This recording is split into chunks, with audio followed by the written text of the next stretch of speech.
തെക്കൻ ഗസയിലെ ആശുപത്രികളിൽ 3 ദിവസത്തേക്കുള്ള ഇന്ധനം മാത്രമാണ് ബാക്കിയുള്ളതെന്ന മുന്നറിയിപ്പുമായി ലോകാരോഗ്യ സംഘടന. റഫ അതിർത്തിയുടെ നിയന്ത്രണം ഇസ്രായേൽ പിടിച്ചെടുത്തതോടെ ഇന്ധനം എത്തിക്കാനുള്ള സാധ്യതകളും ഇല്ലാതായിരിക്കുകയാണെന്ന് ലോകാരോഗ്യ സംഘടന അറിയിച്ചു. സംഘടനയുടെ തലവൻ ടെഡ്രോസ് അദാനോം ഗീബ്രസിയൂസാണ് ഇക്കാര്യം എക്സിലൂടെ അറിയിച്ചത്. അതിർത്തി അടച്ചതുമൂലം ഇന്ധനം കൊണ്ടുവരുന്നതിന് യുഎന്നിന് തടസ്സം നേരിടുകയാണ്. ഇന്ധനമില്ലെങ്കിൽ ഗസയിലെ എല്ലാ മാനുഷിക പ്രവർത്തനങ്ങളും നിലയ്ക്കും. അതിർത്തി അടയ്ക്കൽ ഗസയ്ക്കുള്ള സഹായ വിതരണത്തെയും ബാധിച്ചുവെന്നും അദ്ദേഹം എക്സിൽ കുറിച്ചു. തെക്കൻ ഗസയിൽ 3 ദിവസത്തേക്കുള്ള ഇന്ധനം കൂടിയേ ഉള്ളൂ.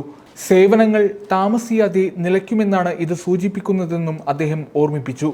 റഫയ്ക്കുമേൽ ശക്തമായ ആക്രമണം അഴിച്ചുവിടുമെന്നാണ് ഇസ്രായേലിന്റെ ഭീഷണി. അവിടെയുള്ള ആയിരക്കണക്കിന് ഹമാസ് പോരാളികളെ പരാജയപ്പെടുത്താനാണിതെന്നാണ് ഇസ്രായേൽ പറയുന്നത്. എന്നാൽ 14 ലക്ഷത്തിലേറെ സാധാരണക്കാരാണ് പ്രദേശത്ത് താമസിക്കുന്നത്.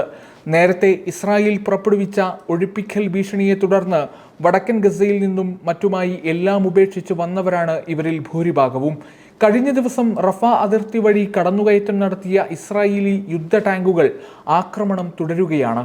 നിരവധി ഹമാസ് പോരാളികളെ വധിച്ചതായും ഭൂഗർഭ കേന്ദ്രങ്ങൾ തകർത്തതായും ഇസ്രായേലി സൈന്യം അവകാശപ്പെട്ടു. ഹമാസിന്റെ സായുധ വിഭാഗമായ അൽ ഖസം ബ്രിഗേഡും അൽ ഖുദ്സ് ബ്രിഗേഡും കനത്ത ചെറുത്തുനിൽപ്പ് നടത്തുന്നുണ്ട്. സുരക്ഷിത സ്ഥാനം തേടി അഭയാർത്ഥി പ്രവാഹം തുടരുകയാണ്. അതിനിടെ ഹമാസ് റോക്കറ്റ് ആക്രമണത്തിൽ 6 സൈനികർ കൊല്ലപ്പെട്ടതിനെ തുടർന്ന് അടച്ച കറം അബൂസാലം അതിർത്തി തുറക്കാൻ ഇസ്രായേൽ തീരുമാനിച്ചു. നേരത്തെ റഫയിൽ അധിനിവേശം നടത്തുകയാണെങ്കിൽ ഇസ്രായേലിനുള്ള ആയുധ വിതരണം നിർത്തുമെന്ന് US പ്രസിഡന്റ് ജോ ബൈഡൻ അറിയിച്ചിരുന്നു. ന്യൂസ് ഡെസ്ക് സുപ്രഭാതം.